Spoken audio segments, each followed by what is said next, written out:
Konkani Catholics from around Rajajnagar, Bangalore were attacked by a group of about 25 Kannada activists at Sachidananda Chapel over the use of Konkani during church service.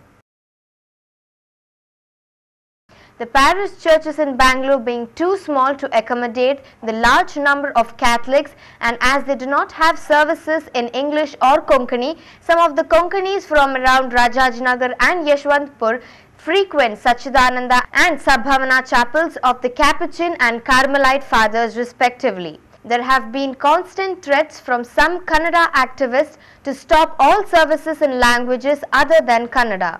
When the faithful came out of the Sachidananda chapel, they faced the wrath of about 25 Kannada activists fully drunk using abusive languages attacked the faithful.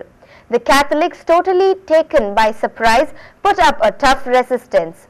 In the scuffle that lasted over an hour, 2 Konkani leaders and a young boy were physically assaulted. The Kannada activists were shouting slogans, "Konkanis go to Goa, there is no place for you in Karnataka."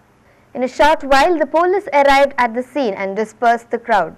The wounded Konkanis, after obtaining first aid at the local hospital, lodged a police complaint at the Subramanya Nagar police station. Konkani leader Edwin D'Souza stated there are over 3 lakh Konkanis in the Archdiocese, but how come we do not have even a single mass in Konkani?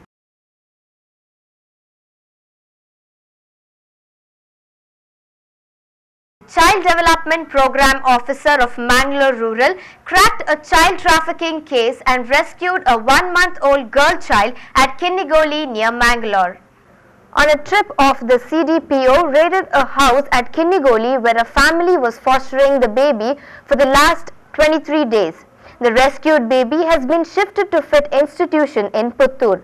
Preliminary investigation has traced the origin of the child to a Catholic organization in Hyderabad. The child, whose mother is an unwed, has reportedly changed 4 hands since its birth. Child Welfare Committee Chairperson Asha Nayak told that the CDPO raided the house based on the information given by the health workers of a government health clinic at Kinnigoli. The health workers grew suspicious on finding a baby in the house of Sanjeev in the absence of pregnancy records. They passed on the information to the CDPO. Sanjeev told the officials that it was handed over to him by Rita, an unmarried woman from a neighboring village. On questioning Rita, she said she had adopted the child illegally from the Catholic organization in the 2nd week of October. Rita had taken the baby to fill the vacuum created by the recent death of her nephew. The child was given to the organization by an unwed who was getting married soon. However, the parents and family members of Rita, who learned that the child belonged to another community and was adopted illegally, refused to foster the child and forced Rita to get rid of the baby. The Popular Front of India has rubbished allegations that it had received monetary assistance from Hindu fundamentalist groups to make a large number of people attend a convention it had recently organized on Nehru Maidan as part of its nationwide awareness campaign titled Why Popular Front. A bus plying from Kinnigoli to Mudabidri rammed into an electric pole, and a wall near Mudabidri bus stop grievously injured 2 pedestrians. The injured have been identified as Satish of Keravase and Satish of Konaje. Before we wrap up, once again let's have a glimpse on the main headlines. Kannada activists attack Catholics, language issue arises in Bangalore. 1-month-old girl child rescued from trafficking. Dalit stage protest against MCC lashes the diversion of funds.